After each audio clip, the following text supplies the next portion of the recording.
Ikan masih hidup guys. Oh, yang tengah tengok tu jangan lupa subscribe.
Oh, ikan masih hidup guys. Oh,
Assalamualaikum.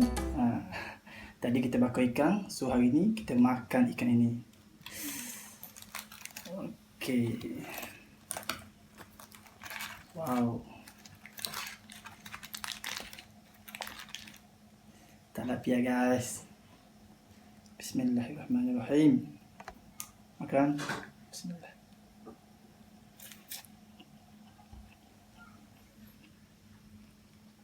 Wow. Hasil tangan sendiri, panas-panas lagi. Guys.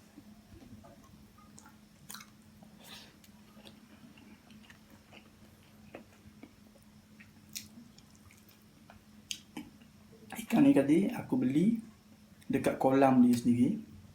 Ikan masih segar. Aku yang menyiangnya sendiri. Aku yang buat rempah. Aku yang bakar dan aku yang makan. Isi dia sangat lembut.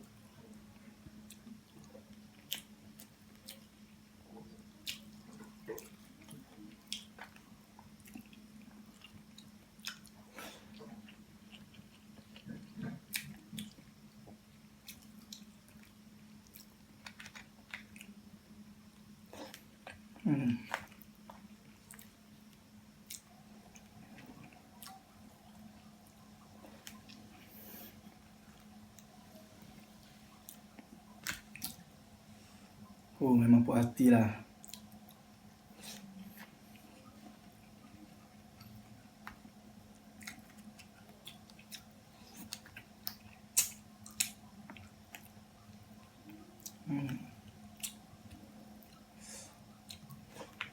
Susah dia ni aku buat tak pedas sangat dan tak masin sangat lah. Flavor yang cukup pasir.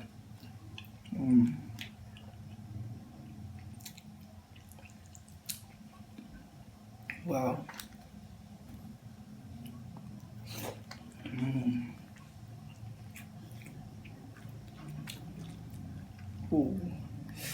Ikan guys.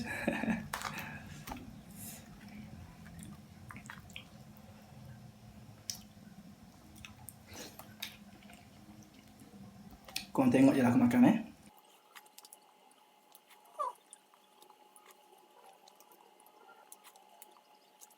Korang pun boleh buat kat rumah. Senang saja. Korang boleh tiru resipi yang aku tunjuk dalam video tadi tu. Simple, mudah, sedap.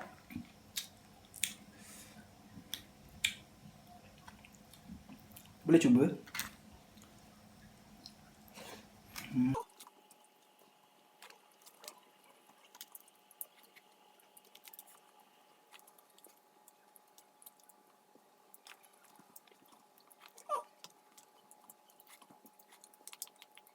Hingga menjilat jari. Sampai di sini saja video aku. Kalau korang suka, jangan lupa like, share dan subscribe ya. Bye bye. Jumpa lagi.